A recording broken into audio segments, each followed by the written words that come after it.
We are rolling. Good morning. Welcome back to the conversation. This is Midlife Crisis Activities. This is our lifestyles and pop culture webcast, our daily shout out to the world. I'm your host, Patrick Russell, and over there is my very vivacious producer, Veronica.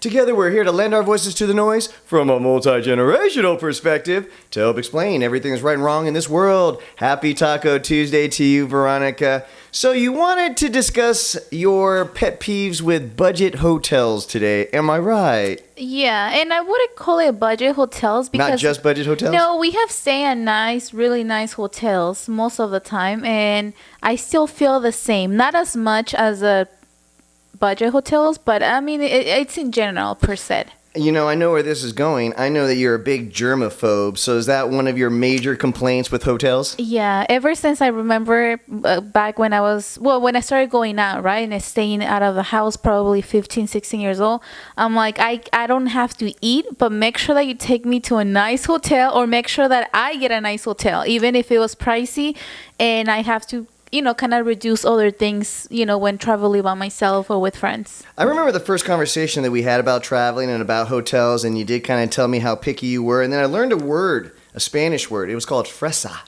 Fresa was when I learned that you need to have a particular class of hotel or you're going to be putting your nose to it like this and looking down at even the service, the rooms, the beds, the gym. Once that tickle has been made that you don't like a hotel, then you don't like anything about that hotel. Am I right? Yes, but it's not. I mean, you can call it fresa if you want. I can call it fresa. But it's I remember one time we went to, I believe it was San Francisco, and we stayed at this really nice hotel.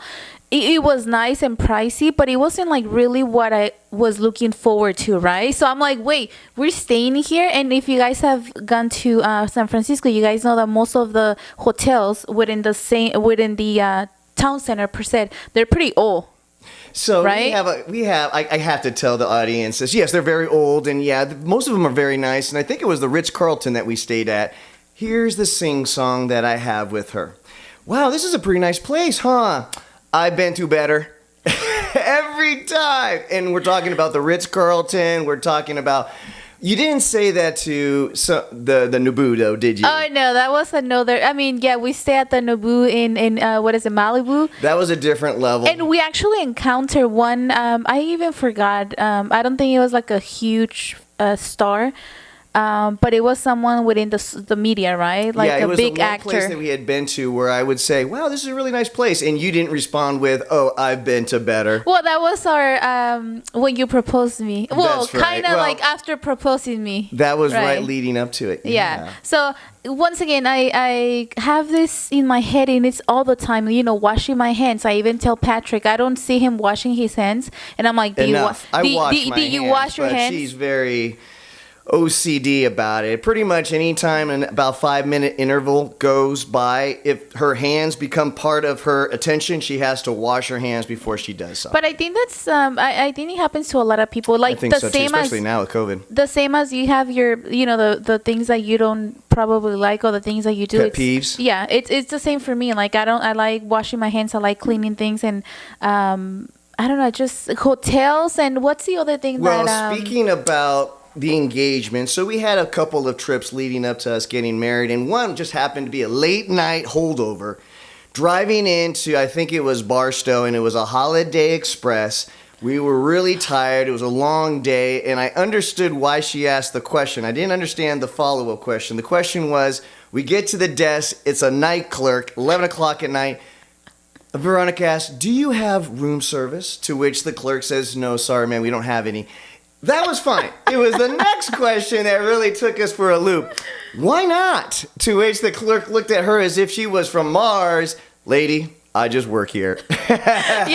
Now going back, I feel kind of... I feel that's Fresa. Now, I feel kind of stupid asking why, because obviously he already said, no, we don't have room service, but Poor guy, making minimum wage. He had a little sleep in his eye as we're doing the check-in, and she wants to know, hey, do you guys still have the kitchen open? Well, there's no kitchen at the Holiday Express. I remember before COVID, Patrick and I used to travel a lot, and we get, I mean, room service 24/7. So for me, it's like, wait, you don't have customer, and I didn't mean Not it. in Barstow at the Holiday I Express. didn't mean it in a bad way. I was just like, wait, why don't you guys have room service? And now looking back, it's like, gosh, I feel stupid. All right, last pet peeve you want to let the people know about hotel stays? Anything else out there besides your big major Yes. germaphobe issues? I mean, that's kind of like the main one, especially because I was watching a documentary, and then it shows how when you turn off the lights and they have like use a black light. oh yeah, it looks it's nasty. Don't do that in any hotel. Yeah, so the first thing that I do when I go into a hotel, any hotel,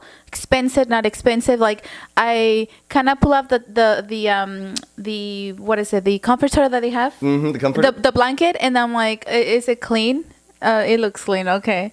And I try to, another thing. Everywhere we go, I gotta deal with this. I try to sleep with long sleep and then pants like all the way instead of like when I sleep at the house, which is like almost with nothing. Yep. But it's like I basically cover myself with everything. Up. Yeah. She brings towels from home. Oh yes. She lays towels down on the bathroom floor. Almost every square inch is typically covered, and we usually get towels almost twice a day to refresh. We're pretty bad about it, but this is her germaphobe being manifested, and I deal with it wherever we go. For me, it's kind of, I can understand how people uses other people's towels. I mean, I understand that they clean them, they wash them like with really hot water. But and then like me thinking that someone else rub their parts with the same towel is like, it makes me sick. So guys, please use the comment box below. Help me be reasonable when I'm in an unreasonable situation. Guys, don't just subscribe to the show, but lend your voice to the show to make it a whole lot more fun. Guys,